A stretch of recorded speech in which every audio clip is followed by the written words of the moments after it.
আসসালামু আলাইকুম সবাইকে। তো কেমন আছেন সবাই? আজকে একটা ভাত খাওয়ার ভিডিও নিয়ে চলে আসলাম। কারণ ইদানিং ফেসবুকে ঢুকলে একটা ভিডিও খুব চোখে পড়তেছে, সেটা হচ্ছে ভাত খাওয়ার ভিডিও।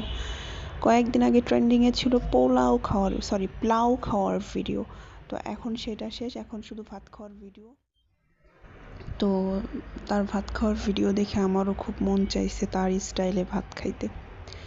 সে এখন বর্তমানে কিন্তু জাতীয় ক্রাশ। এমন অনেক ভাইয়া আপু আছে যারা তার শুধুমাত্র ভাত খাওয়ার ভিডিও দেখে কিন্তু ক্রাশ খেয়ে গেছে। সে এমনিও মাশাআল্লাহ অনেক সুন্দর। তো তার কথা এখন বাদ দে, এখন আসি আসল কথায়। তার এই যে ভাত খাওয়ার ভিডিও দেখে তো সবাই ক্রাশ খাইছে, আর আমি খেয়েছি বাঁশ। তো বাঁশ কেন খাইছি এটা একটু পরে বুঝতে পারবেন। তার এই কাঁচামরিচ দিয়ে ভাত খাওয়ার স্টাইল দেখে তো তাকে খাঁটি বাঙালি মনে হয়। আসলেই সে খাঁটি বাঙালি, তাকে খাঁটি বাঙালির পুরস্কার দেওয়া উচিত। তাহার এই কাঁচামরিচ দিয়ে ভাত খাওয়া দেখে আমারও মন চাইছে একটু কাঁচামরিচ দিয়ে ভাত খাই, তাই এক থালি ভাত, তার সাথে তরকারি আর 2টা কাঁচামরিচ নিয়ে নিছি, ডইলা ডইলা ইচ্ছা মতন খাইতেছিলাম। আহ কি শান্তি, সত্যি অনেক মজার। আমিও অনেক ঝাল খাইতে পছন্দ করি, তার মতন ঝাল আমার অনেক ভাল লাগে, কিন্তু পরবর্তী যে ভাসটা খাইছি সেটাই তো দেখার বিষয়।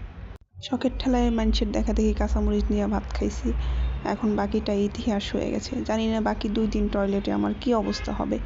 তো এতক্ষণ আমি ভিডিওতে যার কথা বলতেছিলাম আপনারা অবশ্যই তাকে চেনেন। কার কথা বলতেছিলাম একটু কমেন্ট বক্সে জানাবেন, দেখি কে কে আমার মতন তাকে চেনে।